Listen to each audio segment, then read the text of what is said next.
Salam. Mohon izin Pak Ustadz bertanya Pak Ustadz. Syukur Alhamdulillah kita tetap masih istiqomah Pak Ustadz menjalankan perintah Allah, minimal sholat 5 waktu. Insya Allah selalu berdoa, insya Allah selalu berzikir. Semampu kita tentunya.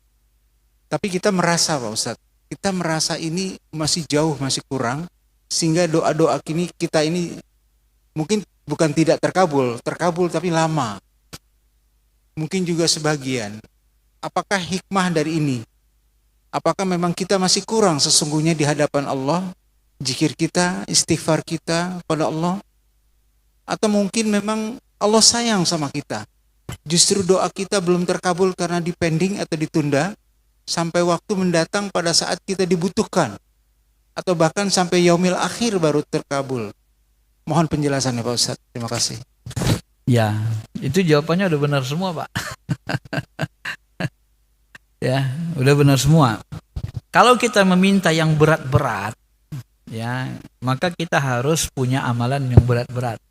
Kalau permintaannya berat, ya, ibarat masuk perusahaan berat, susah, ternama, ya syaratnya berat gitu kan.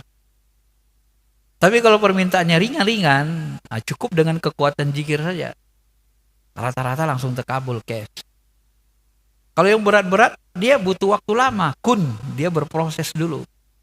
Dan kita harus punya amalan berat. Amalan berat itu apa? Ya amalan istiqomah, misalnya kita sholawatnya 1000 kali sehari atau 10.000 kali, ya. Dan dia harus istiqomah. Nah, kalau dia mau kabulkan. Kadang-kadang yakin saja sebenarnya doa itu terkabul. Terkabulnya doa itu banyak.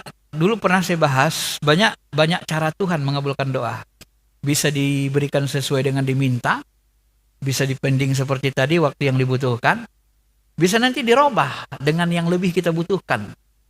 Kita ngira nggak terkabul, padahal udah dikasih Tuhan yang lebih baik dari yang kita minta. Nah, dipilihkan yang lebih baik. Misalnya kita minta sama orang tua kita Samsung, HP Samsung. Tiba-tiba dibelikan Apple terbaru.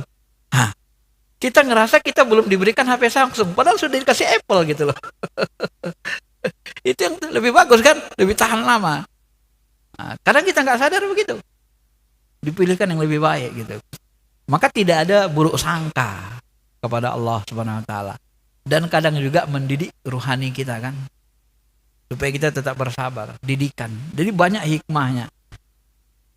Tuhan nggak pernah bohong. Ud'uni astajib lakum. Minta pasti kukabulkan. Ini firman Tuhan, Pak. Nggak pernah dia bohong itu. Pasti kabul. Mintalah, pasti kukabulkan. Gimana cara kabulnya? Pahami secara rinci. Diberikan sesuai yang diminta cash, bisa ditunda, atau diganti dengan yang lain, atau dijadikan musibah yang mau menimpa kita jadi penolak bala. Nah, itu nanti Allah yang pilihkan. Tapi yang penting pasti dikabul. Paling banternya ditahan di dunia, tak dikasih, di akhirat dikasih. Nah, itu paling parahnya kan. Tapi biasanya ada perskot di dunia. Kalau bahasa saya beragama ini diajarkan salah satu mursyid kita, dia harus dibuktikan. Buktikan gitu gimana? Misalnya, kalian yakin gak agama Islam? Agama yang benar, yakin? Apa buktinya? Antum buktinya mau apa? Saya pengen buktinya Anda bisa bahagia dengan agama Islam. Ya sudah, buktikan kita bisa bahagia dengan dekat dengan Allah, nikmat, bahagia. Kalau tidak bisa bahagia, tidak terbukti, bohong. Cara beragama Anda salah. Ya. Agama Islam itu agama maju, membuat kita maju menjadi negara kuat adidaya. Buktikan. Ayo kita buktikan. Kalau mau buktikan, contoh Nabi Muhammad datang ke Madinah, dia bangun Masjid Nabawi sentral, dia santuni fakir miskin di masjid Ahlus Suffah, dia kasih makan, ya. Selama mereka tidak bekerja, tidak ada uang, mereka makan di masjid. Dan Nabi bangun pusat pasar Madinah dikuasai umat Islam. Nabi bangun angkatan perang yang kuat, dilatih sahabat itu jago memanah dari kecil. Sampai nanti Nabi SAW bisa menaklukkan Mekah, Madinah, dikuasai dan bisa mengalahkan Romawi Bizantium. Baca sejarah, di perang Tabuk diutus itu. Ada bilang 40.000, ada ngatakan 100.000 lebih. Bizantium, Romawi itu sama dengan Amerika, menyerbu Madinah. Mau menghantam, menghancurkan Madinah. Diutus, dibawa Nabi 30.000 sahabat perang. Kucar kacir itu Bizantium. Akhirnya mereka bayar upeti. Nah, kalau bahasa sekarang, Indonesia itu bisa mengalahkan Amerika. Takut Amerika sama Indonesia. Itu zamannya, dalam konteks zamannya. Nabi itu berdikari. Jadi Nabi buktikan. Sehingga ketika Nabi masuk ke Mekah, Patun Mekah. Apa kata Hindun? Bu Sofyan, kenapa? Kayaknya aku udah nggak bisa percaya lagi dengan Tuhan kita ini. Kok bisa begitu? Ya ente bayangkan aja. Kita nyembah Tuhan Lata Ujamana ini sudah puluhan tahun, mungkin ratusan tahun dari nenek moyang kita. Masa membantu melawan Muhammad aja nggak bisa ini Tuhan kayak gini? Tuhan kayak apa yang begini nih? Yang benar itu Tuhan Muhammad. Kok bisa gitu? Coba perhatikan, Muhammad itu anak yatim dari kere, nggak ada pengikut. Semakin lama, semakin hari, semakin banyak pengikutnya. Sekarang dia kuasai Madinah. Sekarang dia sudah menguasai Mekah. Masuk ke Mekah kita nggak bisa apa-apa. Gak percaya lagi aku dengan Lata Uja ini. Gugur imannya, Pak. Itu bukti. Jadi beragama itu harus begitu, Pak, dibuktikan. Baru orang yakin, baru muncul surah Al-Fatah. Berduyun-duyun orang masuk Islam. Ijaja nasrullahi wal fath. Wa ra'aitan nasa yadkhuluna fi dinillahi afwaja. Berduyun-duyun orang masuk Islam. Orang yang lemah imannya pun masuk Islam. Dun, kenapa kau masuk Islam? Padahal kau paling susah diajak Islam. Bukan aku yang masuk Islam. Islam itu yang masuk ke sini. Islam yang masuk ke dalam hatinya.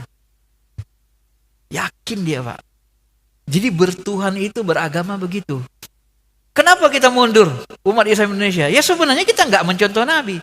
Nabi mengajarkan kita menguasai ekonomi. Kenapa? Menguasai pasar. Karena pasar itu 90% ekonomi, rezeki, keuangan itu ada di pasar. Nabi mencontohkan kuasai pasar. Yang menguasai pasar Jakarta siapa? Pasar elektronik, pasar pakaian, pasar... Siapa yang menguasai? Jujur saja. Umat Islam tidak. Berarti kita tidak contoh Nabi. Nabi membuat militernya kuat. Sampai-sampai Nabi mengatakan apa? Alimu auladakum birimaya wasibah. Ajari anak kamu berenang, memanah. Pacuan kuda. Pacuan kuda, memanah, olahraga yang paling banyak pahalanya. Kenapa? Karena dihubungkan ke jihad. Militernya kuat. Militer kita kuat enggak? Ada enggak alat-alat perang diimpor dari Romawi Persia? Enggak ada. Buat sendiri. Maka Al-Ghazali dalam kitab Ihya mengatakan apa? Jelas dia katakan tidak boleh kita menggantungkan leher umat Islam kepada orang non-Islam. Tidak boleh kita tidak mengetahui ilmu yang ilmu itu berkaitan dengan kemaslahatan orang ramai. Jadi kalau dulu pakai panah, sekarang pakai rudal, bunuh jarak jauh. Kalau dulu anak-anak jago mana? Jago buat panah, sekarang anak-anak harusnya sudah jago buat rudal, jago mengendalikan rudal. Walaupun dikoordinir. Jadi kalau kita perang, umur 17 tahun udah dewasa, udah jago pakai rudal. Ya. Gampang kali bunuh musuh. Nah, cuman yang sekarang mengamalkan itu kayaknya orang Syiah, Pak. Maka Palestina dibombardir, Arab Saudi bengong, diam aja. Kayak patung. Gak bisa apa-apa. Bahkan ada lagi yang mengatakan terlibat mereka untuk menghancurkan Hamas. Karena Hamas dianggap teroris. Sebagian ulamanya. Yordan apa lagi? Gak punya kekuatan. Mesir sudah rontok. Turki keluar-keluar aja kan. Gak berani ngirim pasukan. Yang berani siapa? Iran. Karena mereka sistem mullah. Ulamanya dekat dengan umaroknya. Kuat dia, Pak. Sistem spiritual. Umaroknya, presidennya tunduk dengan ulama spiritualnya. Mullah. Baru kuat dia. Kalau udah berpadu antara ulama dengan umarok itu kuat negaranya. Ya gak takut mati kan. Ya Hizbullah itu gak ada takutnya, Pak. Dihabisi aja. Yaman. Walaupun negara miskin. Gak ada takutnya. Mati-matilah. Kok mati syahid kok.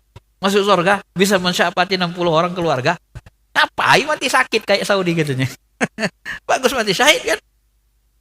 Mereka hantam aja. Nggak mau berhenti menjalimi saudara kami, menjalimi Palestina, kami habisi. Kami lawan terus sampai tidak ada penghabisan. Tapi kalau berhenti, berhenti. Coba lihat itu, mental itu.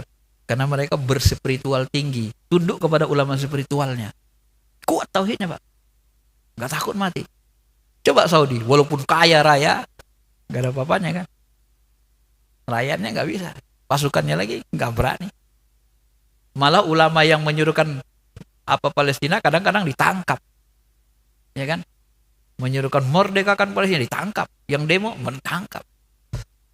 Nah, itulah perbedaannya. Jadi kadang-kadang kita heran juga. Ini ngajarkan tauhid. Oh, tauhid akidah. Tapi kok menghadapi Israel lebih takut dia mati syahid daripada mati sakit. Kan aneh akidah seperti itu, Pak. Jadi orang merasa ini kayaknya propaganda aja nih. Sok bertauhid tapi nggak ada tauhidnya kan? Apakah itu yang dinamakan tauhid? Tanda tanya besar sama kita. Ya. Ya gitu Pak ya. Yakini saja itu dikabulkan dengan berbagai cara Allah Ta'ala. Baik, ada lagi jamaah yang bertanya?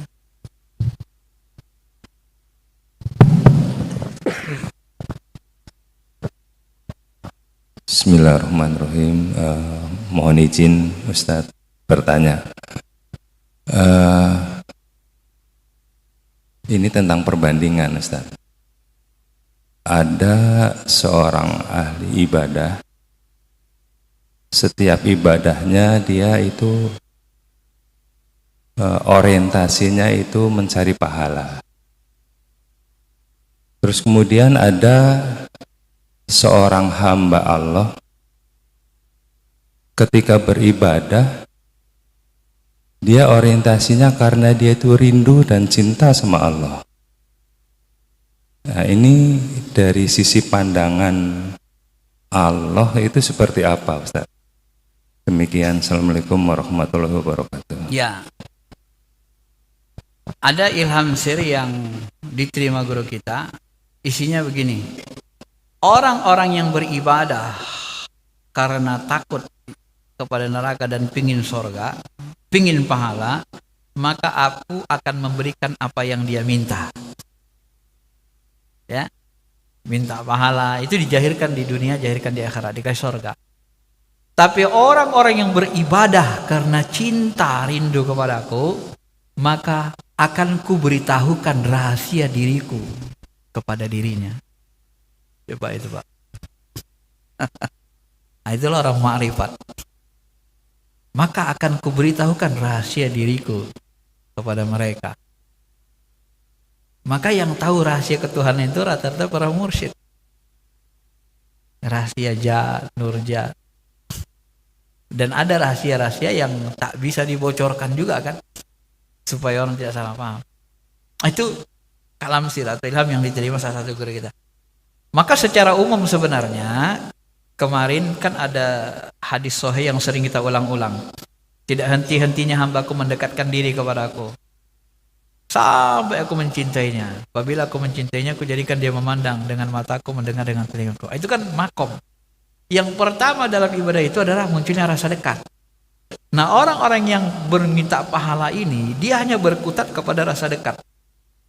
Sampai makomnya paling tinggi kepada rasa dekat saja. Dia tidak akan bisa menembus rasa cinta. Ya. Sangat sulit Pak. Kenapa? Untuk mencapai rasa cinta itu, wa man kana yarju liqa'a rabbih falyamal amalan shalih wa la yusyrik bi ibadati rabbih ahada. Dibuat Syekh Abdul Qadir di rumusnya berdasarkan ayat dan hadis. Siapa yang mau ketemu dengan Allah, mau ma'rifat, mau berjumpa dengan Allah, enggak boleh ibadah itu menginginkan sesuatu selain Allah. Baru muncul rasa cinta, baru bisa ma'rifat. Kalau masih ada selain Allahnya, gak akan dapat rasa cinta, gak akan ma'rifat, kenal dengan Allah. Itu rumus dalam ilmu tasawuf. Ada ayatnya. Kalau menginginkan sesuatu selain Allah, gak dapat. Maka dia nggak ketemu kita Pak rasa cinta itu. Maka berapa banyak orang ibadah tak punya rasa cinta dengan Allah. Itu tadi. Teman saya pintar, cerdas. Nangis saja nggak bisa. Aku nggak bisa nangis aku kalau ibadah. Ya gimana orang ibadah pakai akal aja, kolbunya jarang dipakai. Dan orang-orang yang pendidikannya tinggi Pak, rata-rata banyak main akal. Saya untuk menurunkan ilmu akal ini ke bawah butuh lama berzikir bertarekat. Karena udah biasa dari SD sampai doktor itu main ini kan analisis tajam. Jadi yang paling susah diajak tarekat ini orang pintar menggunakan akal, jarang gunakan kolbu. Yang paling gampang diajak yang sering gunakan kolbu, termasuk ibu-ibu. Paling enak diajak bertarekat, berzikir dengan kolbu rasa. Sebenarnya begitu. Nah, jadi makomnya beda. Boleh nggak mengharapkan surga? Boleh. Maka Maulana Zakaria Al-Kandahlawi dibuatnya tingkat ikhlas. Tingkat ikhlas itu pertama apa? Pertama sholat karena pingin surga. Ibadah karena mengharapkan. Pertama orang beribadah mengharapkan balasan kebaikan dunia. Itu yang paling rendah. Dia sholat duha. Kenapa sholat duha? Supaya rezekinya lancar. Kalau seret nanti tinggalkannya duha. Pokoknya kalau lancar dia sholat duha terus. Orang ibadah mengharapkan dunia itu paling rendah makomnya. Di atas itu ikhlasnya adalah orang yang berharap kenikmatan akhirat, surga tadi. Itu naik lagi. Naik lagi yang lebih tinggi, orang yang beribadah tidak menginginkan apapun selain ridha Allah. Ini yang paling tinggi. Dan ini bisa kita peroleh apabila kita menjalani tasawuf tarekat dengan benar. Sampailah nanti dapat rasa cinta, rindu, dan ma'rifat itu. Jadi makomnya saja beda Pak ya. Baik, saya kira itu aja. Baik, kalau sudah tidak lagi, mohon tutup dengan doa Ustaz. Astaghfirullahaladzim. Nastaghfirullahaladzim. Alhamdulillahirabbil alamin. Wassalatu wassalamu ala asyrafil anbiya'i wal mursalin wa ala alihi wa sahbihi ajma'in. Ya Allah ya Rahman ya Rahim, bersihkanlah qalbu kami ya Allah, bersihkan hati nurani kami ya Allah. Bersihkan kalbu kami dari dosa bintik-bintik hitam yang melekat di kalbu kami ya Allah. Ampuni segala dosa kesalahan kami, baik yang tampak maupun yang kami sembunyikan, baik yang telah lalu maupun dosa kami yang akan datang, baik dosa kecil maupun dosa besar jika pernah kami melakukannya ya Allah. Ampuni segala dosa dan kesalahan kami.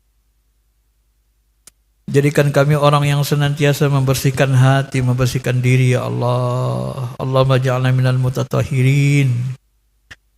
Allahumma ja'alna minat tawabin. Jadikan kami orang yang selalu kembali kepadamu, selalu bertobat, selalu membersihkan diri ya Allah. Ampuni dosa orang tua kami, ayah, bunda kami ya Allah. Dosa anak-anak kami, istri-istri kami. Jadikan anak-anak kami anak yang soleh dan soleha. Istri kami istri yang soleha. Suami kami suami yang soleh ya Rahman. Jadikan keluarga kami keluarga orang yang soleh dan soleha. Lapangkan rezeki kami. Mudahkan segala urusan kami. Mudahkan urusan dunia kami. Karena kami hidup di dunia ini ya Rabb. Mudahkan urusan akhirat kami, karena akhirat kami sebagai akhir tempat kembali kami ya Allah. Mudahkan urusan agama kami, urusan untuk mentaatimu. Karena agama ini menjadi pokok segala urusan kami ya Allah. Jangan sampai urusan dunia kami menghancurkan agama kami ya Allah. Berikan kami rezeki yang luas, yang berkah, rezeki yang membuat kami semakin dekat, semakin cinta kepadamu ya Allah.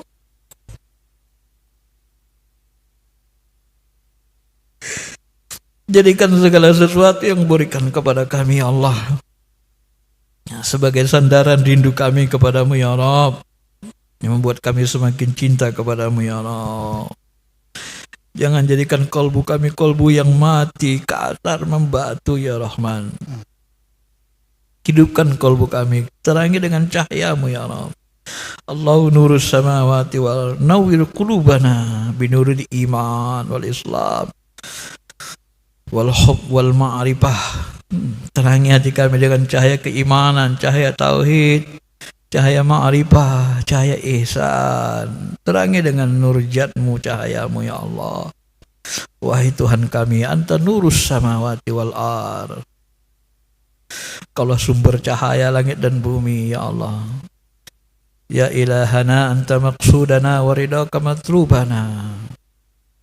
Wahai Tuhan kami, Engkaulah yang kami maksud, Engkaulah yang kami tuju, ridhomu lah yang kami cari. Berikanlah kami, hundiamkan ke dalam hati kami rasa cinta yang mendalam, rasa rindu, ma'rifah ke dalam kalbu kami Allah. Sebagaimana Engkau berikan rasa cinta dalam kalbu Nabi, para sahabat, para kekasihmu ya Allah, dari kalangan sahabat tabi'in sampai akhir zaman ya Allah. Sebagaimana Engkau berikan, hunjamkan rasa cinta, rasa rindu, ma'rifat ke dalam kalbu mereka. Hunjamkan juga ke dalam hati kalbu kami ya Allah. Terimalah doa-doa kami. Rabbana atina fid dunya hasanah wa fil akhirati hasanah wa qina adzabannar. Wa sallallahu ala khairi khalqihi nabiyina Muhammadin wa ala alihi wa sahbihi ajma'in. Walhamdulillahi rabbil alamin. Tutup dengan majelis kifarat. Subhanallah bihamdi. Subhanallah bihamdi. Asyhadu an la ilaha illa anta astaghfiruka. Assalamualaikum warahmatullahi wabarakatuh. Waalaikumsalam warahmatullahi